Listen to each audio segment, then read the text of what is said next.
ராசி நேயர்களுக்கு இந்த வருஷம் எப்படி இருக்க போகுது? மேச ராசி வந்து பார்த்திங்கன்னா ஒரு விவேகம், ஒரு வேகம், ஒரு தைரியம் அப்படின்னாலே நம்ம மேச ராசிக்காரங்களை தான் ஃபஸ்ட்டு சொல்லலாம் மேடம்.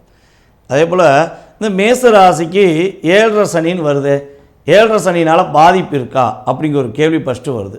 அந்த கேள்விக்கு பதில் என்ன சொல்கிறேன்னா, கிட்டத்தட்ட இந்த 7.5 சனிங்கிறது வந்து பார்த்திங்கன்னா 32 வயது கடந்தவங்களாக இருந்தால் மிகப்பெரிய பாதிப்பு இல்லை. பயப்பட வேண்டாம், தைரியமாக சொல்லுங்கள்.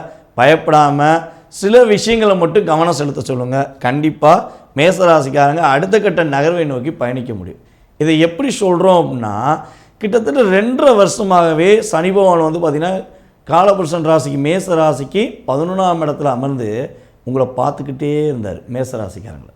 அதனால தான் மேசராசிக்காரங்க எது செஞ்சாலும் பயமும் பதட்டங்கிற சூழ்நிலை இருந்தாங்க. ஸோ அந்த நிலை மாறப்போகுது. அப்போ எதுக்கு நம்ம பயப்படணும்?